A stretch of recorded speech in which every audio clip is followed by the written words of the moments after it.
নমস্কাৰ বন্ধুসকল, পুনৰ আপোনালোকৰ মাজলৈ লৈ আহিছোঁ এটি নতুন ভিডিঅ'। আজিৰ ভিডিঅ'টো খুব স্পেচিয়েল হয়, কাৰণ আজি মই যোনখন বাইকৰ ওপৰত ক'ম বুলি ভাবিছোঁ সেইখন বাইক হয়তো বহুত ল'ৰাৰ কাৰণে ড্ৰিম বাইক হয়, আৰু বহুত ল'ৰা সেইটো পাগল হয় সেইটো বাইকৰ কাৰণে। মানে আজি সেইটো বাইক ভাবিছোঁ আপোনালোকৰ মাজলৈ আপোনালোকক দেখুৱাওঁ বাইকখনৰ বিষয়ে, কি ফিচাৰ্ছ আছে, বাইকখনৰ প্ৰাইচটো কিমান আৰু কিমান দামত বাইকখন ওলাই যাব, আজি মই আপোনালোকক দেখুৱাম বুলি ভাবিছোঁ। আমাৰ চেলছ পাৰ্চন আছে আজি সাহিল, আৰু সাহিলে আজি আমাৰ স্পেচিয়েল বাইকখনৰ বিষয়ে অকণ বুজাই ক'ব, কাৰণ তাৰ এইটো ফেভৰেট বাইক হয়।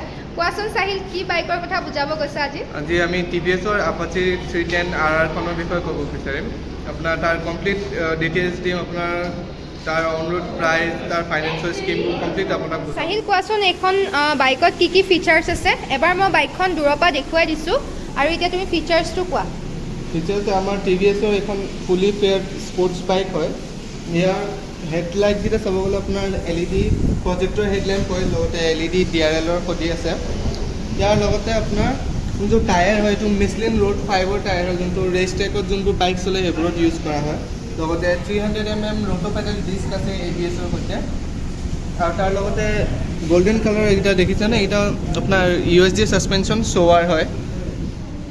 আৰু আমাৰ এইটো যোনটো ইঞ্জিন হয় এইটো 310cc ইঞ্জিন হয়, আৰু ইয়াত দেখিছে আপোনালোকে ৰেড কালাৰ এইটো যোনটো চেচি হয় এইটো ৰেচিং স্পৰ্টছ চেচি হয়। ইয়াৰ লগতে বেকৰ ৰিয়াৰ আমাৰ যোনটো শ্ব'ৱাৰ মনোচক ছাছপেনশ্যন হয়, যিটো 5 টাইম এডজাষ্টেবল হয়। তাৰ লগতে আমাৰ এক্সজষ্ট দেখিছে, তাৰ বেকতো আমাৰ 240 mm ৰ'ট'পেডেল ডিস্ক আছে, ABS আছে।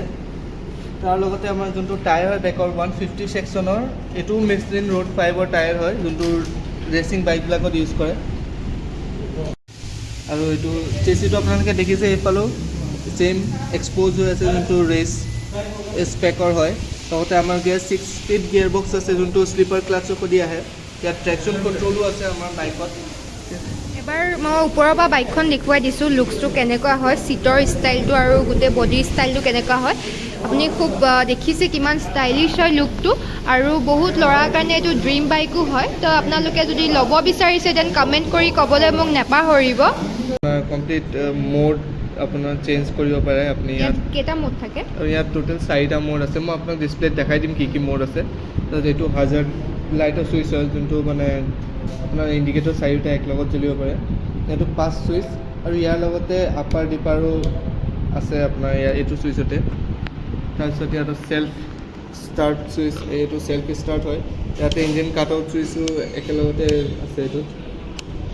তাৰপিছত আহক আমি ডিছপ্লেখন চেক কৰোঁ।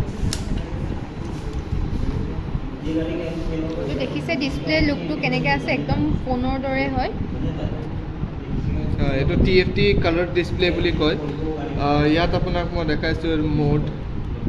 ইয়াত কি মোড আছে, ইয়াত আপোনাৰ ওলাই গৈছে ৰাইড মোড আছে, ট্ৰিপ ডিটেইলছ আছে, আপোনাৰ ভেহিকেলখনৰ বিষয়ে আপোনাৰ জানিব বিচাৰিলে আপুনি ইয়াতে জানিব পাৰে। ইয়াত মোডকেইটা আপোনাক দেখাই দিছোঁ। বৰ্তমান আৰ্বান মোডত আছে আমাৰ, তাৰপিছত ৰেইন মোড, স্পৰ্ট মোড আৰু ট্ৰেক মোড।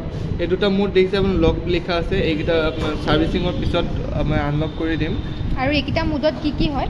আপোনাৰ চাওক, আৰ্বান মোডত চলালে আপুনি মাইলেজটো ভাল পাব, তাতে আপুনি খালী পিকআপটো অকণ কম পাব। আৰু ৰেইন মোডত চলালে আপোনাৰ যোন বেয়া ৰাস্তা হওক বা বোকা পানীৰ ৰাস্তা হওক আপোনাৰ স্কিড নকৰে, বাইকখন শ্লিপ নকৰে। ইয়াত স্পৰ্ট মোড যোনটো আছে আপোনাৰ ইয়াত বাইকখনৰ মেক্সিমাম স্পীড আৰু মেক্সিমাম পাৱাৰ পাব ইয়াত। আৰু ট্ৰেক মোড যোনটো আছে এইটো ধৰক ৰেচিং বাইকবিলাকৰ ট্ৰেকত চলালে যোনবোৰ ডিটেইলছ পায় যেনেকুৱা হয়, আৰু ABS যিমানখিনি কাম কৰে তেনেকৈ কাম কৰিব ইয়াত। আপুনি ট্ৰেকতো লৈ যাব পাৰে এইটো বাইক। আৰু তাৰ লগতে আপোনাৰ ইয়াত আমাৰ স্মাৰ্ট কানেক্ট আছে, আমাৰ TVS কানেক্ট এপ এটা আছে, তাৰ লগতে আপুনি কানেক্ট কৰিব পাৰিব গোটেই বাইকখন কানেক্ট হ'ব। তেতিয়া আপুনি কিমান স্পীডত চলাইছে, কোনোবাই লাষ্ট টাইম আৰু ক'ত পাৰ্কিং কৰিছে, কমপ্লিট ডিটেইলছ পাব, চব নটিফিকেশ্যন ইয়াত আহিব। ইয়াৰ লগতে আপোনাৰ যোনটো এইবিলাক ট্ৰিপ ডিটেইলছো ইয়াত পাই যাব। মাই ভেহিকলত গ'লে আপোনাৰ যোনবোৰ RC বা ইঞ্চুৰেঞ্চ কমপ্লিট ডকুমেণ্টছ ইয়াত থাকে, আপুনি ইয়াতে দেখাই দিব পাৰিব। তাৰপিছতে আপোনাৰ ইয়াত ফিউল মিটাৰ দেখাব, ফিউল গেজ দেখাব। ইয়াতে আপোনাৰ স্পীডৰ মিটাৰটো দেখিছে কেনেকুৱা ধৰণৰ, এইটো গিয়াৰ ইণ্ডিকেটৰ দেখাব। আৰু ইয়াত টেংকিত কিমান তেল থাকিলে কিমান যাব পাৰি, ৰেঞ্জটো কমপ্লিট দেখাব, টপ স্পীড কিমান যায় সেইটো দেখাব। 160 কিলোমিটাৰ হয় টপ স্পীড ইয়াৰ। তাৰপিছতে ইয়াত অডোমিটাৰ দেখাব, কুলেণ্ট কিমান ডিগ্ৰী চেলচিয়াছত গৰম হৈ আছে কুলেণ্টটো সেইটো দেখাব ইয়াত। আমাৰ 310 বাইকখনৰ অন ৰোড প্ৰাইচটো কোৱা, আৰু আমাৰ ইয়াত কিমান ডাউন পে'মেণ্টত বাইকখন ওলাই যাব?